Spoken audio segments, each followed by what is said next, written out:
So hey guys, good morning and welcome back to the new video. So guys, इस video में हम लोग बात करने वाले हैं नीट 2024 के सिलेबस के बारे में। काफी टाइम से चल रही थी कि नीट का सिलेबस किस पे बेस्ड हो, लाइक ओल्ड एनसीईआरटी पे या फिर न्यू एनसीईआरटी पे। तो गाइस, जब मैं कोटा गया था परफॉर्मेंस के लिए अपने अराउंड 4-5 मंथ्स पहले, उस टाइम मैंने सुना था कि एनसीईआरटी न्यू आ रही है, तो मैंने फिर भी ओल्ड एनसीईआरटी ही लिया था अपने लिए, क्योंकि उस टाइम कुछ भी ऐसा क्लियर नहीं था कि हमें न्यू एनसीईआरटी से पढ़ना है या फिर ओल्ड एनसीईआरटी से पढ़ना है। तो उस टाइम मैंने ओल्ड एनसीईआरटी लिया था, ठीक है। एंड गाइज, अभी सुनने को आया है कि नीट 2024 में न्यू एनसीईआरटी अकॉर्डिंग क्वेश्चंस आने वाले हैं, तो हमें न्यू एनसीईआरटी पढ़ना है। और ये कब हुआ, कैसे हुआ, क्यों हुआ, इन सब से हमें कोई मतलब नहीं रखनी है। मतलब रखना है सिर्फ और सिर्फ अपने पेपर से। पेपर में किस बुक से क्वेश्चंस आने वाले हैं, उस पर फोकस करना है, इन सब के बदले, ठीक है। तो इन सब चीज़ों में टाइम वेस्ट करना छोड़ दो गाइस, कि क्यों चेंज हुआ, कब चेंज हुआ, कैसे चेंज हुआ, इन सब पे ध्यान देना छोड़ दो सबसे पहले, ठीक है। और मैं ये वीडियो सिर्फ और सिर्फ आप लोग के लिए बना रहा हूँ, क्योंकि आप लोगों ने कमेंट किया था वीडियो पे मेरे कि न्यू सिलेबस पे आपकी क्या राय है शोभित भैया, लाइक आप कैसे अपनी प्रिपरेशन करोगे, या फिर न्यू सिलेबस को लेके एक वीडियो बना दो। एंड यही एक रीजन है जो मैं ये वीडियो बना रहा हूँ, ओके। तो गाइज, अब ध्यान देने वाली बात ये है कि हमें न्यू एनसीईआरटी पढ़ना है या फिर ओल्ड एनसीईआरटी पढ़ना है। तो गाइज, मेरे हिसाब से 95% लोगों के पास ओल्ड एनसीईआरटी होगा और कुछ लोगों के पास सिर्फ और सिर्फ न्यू एनसीईआरटी होगा। सो गाइज, जिनके पास न्यू एनसीईआरटी है उन्हें न्यू एनसीईआरटी पूरा पढ़ना तो है। साथ ही में गाइज, न्यू एनसीईआरटी में कुछ ऐसे टॉपिक्स नहीं है जो कि सिर्फ और सिर्फ ओल्ड एनसीईआरटी में है। तो वहां पे गाइज, जिन लोगों के पास न्यू एनसीईआरटी है उनको वो टॉपिक्स ओल्ड एनसीईआरटी से पढ़ना पड़ेगा।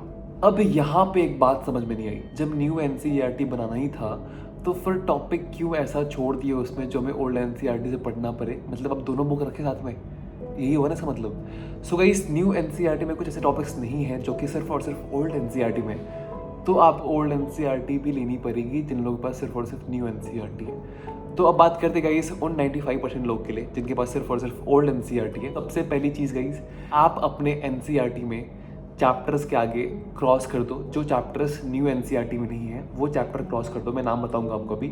और जो जो टॉपिक न्यू एनसीईआरटी में नहीं है या फिर न्यू सिलेबस में नहीं है उन सारे टॉपिक्स को कट कर दो, तो वो आपको नहीं पढ़नी पड़ेगी। बस दैट्स इट, यही बात है गाइज, यही कहानी है। समझ में आया? अगर नहीं आया तो मैं एक बार फिर से आपको रिपीट कर दूं।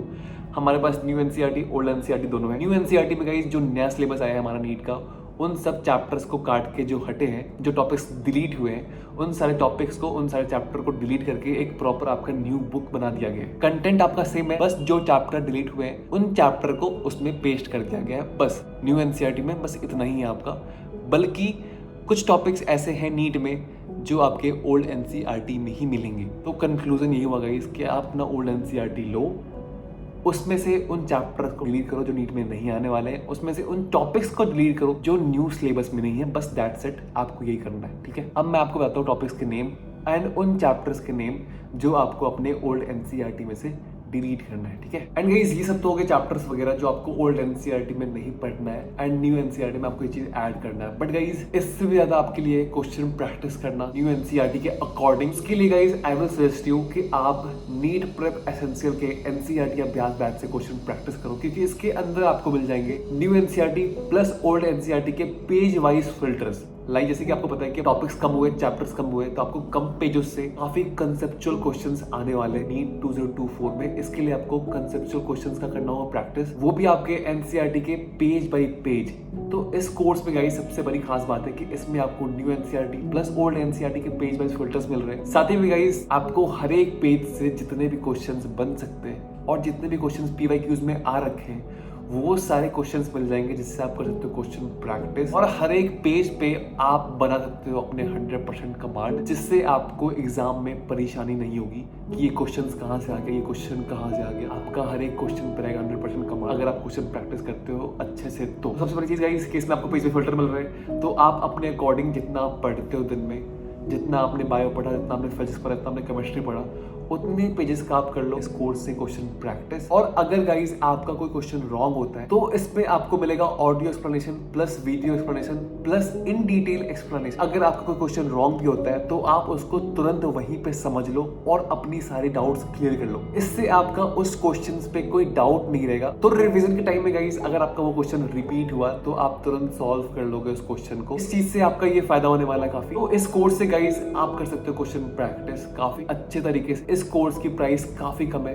प्लस अगर आपको कोर्स लेने के बाद भी कोर्स पसंद ना आए तो विद इन 3 डेज आप ले सकते हो फुल रिफंड, जो कि मैंने किसी कोर्स में आज तक नहीं सुना कि आपको रिफंड मिल रहा है। इसकी नौबत 1% भी नहीं आने वाली है, ये मैं कह रहा हूँ आपको। तो आप इस कोर्स से करो क्वेश्चन प्रैक्टिस अपने एनसीईआरटी का, बायोलॉजी हो या फिजिक्स हो या फिर केमिस्ट्री हो। एंड आपको अगर इस कोर्स के बारे में और डिटेल में जानना है तो आप डिस्क्रिप्शन जाकर चेकआउट करो, उसमें मैंने लिंक डाल रखा है इस कोर्स का, प्लस कुछ वीडियोस के लिंक डाल रखा है मैंने, जिससे आपको और नॉलेज मिलेगा इस कोर्स के बारे में। तो जाके जरूर चेकआउट करना डिस्क्रिप्शन, प्लस पिन कमेंट में भी लिंक पिन्ड है, आप लोग जाके वहां पे चेकआउट करो। सो गाइस, एनएमसी के अकॉर्डिंग बायोलॉजी में लिविंग वर्ल्ड चैप्टर में से आपका सिर्फ और सिर्फ एक टॉपिक हटा है, जो कि है टैक्सोनॉमिक 8। ओके, तो इस टॉपिक को आपको अपने एनसीईआरटी से डिलीट करना है, या फिर आपको इरेज या फिर जो भी करना है कर दो। ये टॉपिक आपको सिंपली उसमें से नहीं पढ़ना है, ठीक है, आपके ओल्ड एनसीईआरटी में से। ये एनएमसी के द्वारा सिलेबस जो दिया गया है उसमें ये चीज मेंशन है, ठीक है। सेकंड गाइस, आपको प्लांट किंगडम चैप्टर में से angiosperm and alternation of generation नहीं पढ़ना है, ये टॉपिक आपको प्लांट किंगडम में से नहीं पढ़ना है। थर्ड, स्ट्रक्चरल ऑर्गेनाइजेशन में हमें अर्थवर्म एंड कॉकरोच नहीं पढ़ना है। एनएमसी ने कहीं ऐसा मेंशन करा है कि इंसेक्ट ब्रैकेट में फ्रॉग, तो हमें फ्रॉग पढ़ना है इस बारी, जो कि न्यू एनसीईआरटी में भी है। कॉकरोच नहीं पढ़ना है। वैसे एज अ ड्रॉपर आप तो पढ़ रखे हो पहले से, तो थोड़ा पढ़ लेना, अब बाद में क्या होगा क्या नहीं होगा पता नहीं। नीट होने से पहले भी बहुत कुछ चेंज हो जाता है, बहुत दिमाग खराब होता है हमारा। तो बेसिकली आपको गाइस कॉकरोच नहीं पढ़ना है, बट थोड़ा सा ध्यान दे देना उस पर भी, ठीक है। फोर्थ में गाइस, आपको एनाटॉमी में सेकेंडरी ग्रोथ छोड़ के सब कुछ पढ़ना है। फिफ्थ है हमारा गाइस बायोमॉलिक्यूल्स, इसमें आपको 3 पॉइंट्स नहीं पढ़ने, 9.9, 9.10 एंड 9.11। ये बहुत छोटे छोटे पॉइंट है, बट फिर भी आपको ये पॉइंट नहीं पढ़ना है। Like concept of metabolism, living state, like ये कुछ पॉइंट है वो आपको बायोमॉलिक्यूल्स में नहीं पढ़ना है, ओके।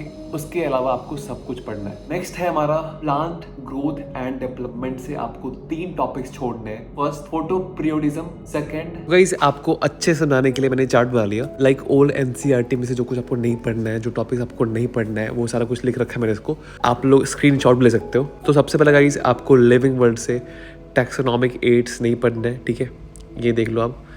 प्लस उसके बाद आपको प्लांट किंगडम चैप्टर में से angiosperm, life cycle pattern and alternation of generation नहीं पढ़ना है। थर्ड चैप्टर है गाइस हमारा स्ट्रक्चरल ऑर्गेनाइजेशन, जिसमें आपको अर्थवर्म एंड कॉकरोच नहीं पढ़ना है, ठीक है। आपको पढ़ना है फ्रॉग, आपको पढ़ना है गाइस फ्रॉग। एंड फोर्थ है गाइस हमारा एनाटॉमी का सेकेंडरी ग्रोथ, ये नहीं पढ़ना आपको। फिर बायोमॉलिक्यूल्स में आपको concept of metabolism, living state topic जो है हमारा 9.9, 9.10, 9.11, ये आपको नहीं पढ़ना है। प्लांट ग्रोथ एंड डेवलपमेंट में photoperiodism, vernalization and seed dormancy नहीं पढ़ना है। उसके बाद हमारा guys 7th, transport in plants का आपको फुल चैप्टर ही नहीं पढ़ना है, मतलब ये पूरा चैप्टर नहीं पढ़ना आपको, ठीक है। उसके बाद गाइस आता है 8 हमारा मिनरल न्यूट्रिशन, ये भी आपको फुल चैप्टर नहीं पढ़ना है। साथ ही में गाइस डाइजेशन एंड एब्जॉर्प्शन आपको फुल चैप्टर नहीं पढ़ना है, मतलब पूरा चैप्टर ही नहीं पढ़ना आपको, ठीक है। उसके बाद guys neural control and coordination का reflex arc and flex action plus sense organ, ये टॉपिक नहीं पढ़ना है, ठीक है। साथ ही में गाइस आपको रिप्रोडक्शन इन ऑर्गेनिज्म का फुल चैप्टर नहीं पढ़ना है अगेन। उसके बाद गाइस इकोसिस्टम में से ये तीनों टॉपिक आपको नहीं पढ़ना है, ठीक है। उसके बाद एनवायरनमेंट इश्यूज का फुल चैप्टर नहीं पढ़ना है, स्ट्रैटेजीज का फुल चैप्टर नहीं पढ़ना है। बट गाइस इसमें एक ट्विस्ट है, इस चैप्टर के कुछ टॉपिक्स हैं जो कि बायोटेक में पढ़ना है, बायोटेक में। तो यही था गाइस कुछ टॉपिक्स एंड कुछ चैप्टर्स जो कि आपको अपने ओल्ड एनसीईआरटी में से नहीं पढ़ना है।